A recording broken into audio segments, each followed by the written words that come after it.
Listen closely to this woman. She claims her name is Maria. She's speaking with a heavy, ridiculous accent, pretending to be terrified. I can switch back and forth, but I cannot switch to Maria without it being triggered. Like, you'd have to put me, like, under some, like, drug-induced setting or something to trigger to get Maria. I can't forcefully switch to her. There is only one problem. Maria does not exist. The woman speaking is Letecia Stauch, and she is putting on the most insulting, disgusting acting performance in true crime history. She is faking a split personality right in front of the FBI, all while the body of her 11-year-old stepson is missing. January 2020, Colorado. 11-year-old Gannon vanishes from his home. His stepmother, Letecia, was the last person to see him alive. Instead of cooperating, she immediately launched a media circus. I'm Letecia Stauch, which is Gannon's stepmother. You've been a part of the investigation since the very first time. You were the last person to see him. Is that right? Correct. What did you see when you last saw him? Well, I'm not allowed to talk about anything with the case.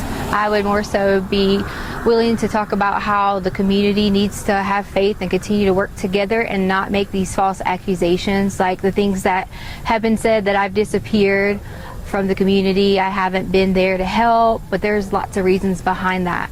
She gave bizarre TV interviews, constantly changed her story, and pointed fingers at everyone but herself. She claimed he ran away. Then she claimed a mysterious man kidnapped him. But investigators weren't blind. They knew she was hiding a monstrous secret in the trunk of her rented car. When the FBI finally corners her with blood evidence found in Gannon's bedroom, Letecia realizes she is trapped. So she tries a terrifyingly stupid strategy. Right there on camera, she drops her normal voice, fakes a Russian-Spanish accent, and introduces herself as a completely different alter ego. She tries to convince hardened detectives that this fake personality committed the horrific crime. It wasn't a medical condition. It was pure narcissistic manipulation from a killer who thought she was smarter than the FBI.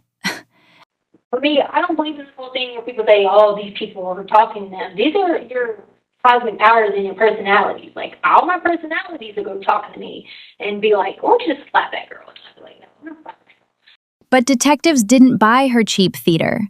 They let her talk and dig her own grave. Because while Letecia was busy doing voices and failing polygraph tests, the horrifying truth surfaced thousands of miles away in Florida. A worker found a suitcase under a bridge. Inside was the innocent boy she was supposed to protect. She hadn't just murdered him. She drove his body across the entire country just to save her own skin. The jury saw straight through her fake accents and crocodile tears. Letecia Stauch was sentenced to life in prison without parole. Her desperate theatrical performance couldn't save her from the monster she truly is. Do you think criminals who fake mental illness should get even harsher punishments? Drop your thoughts below. I'm Nikki, and the story jungle is full of predators.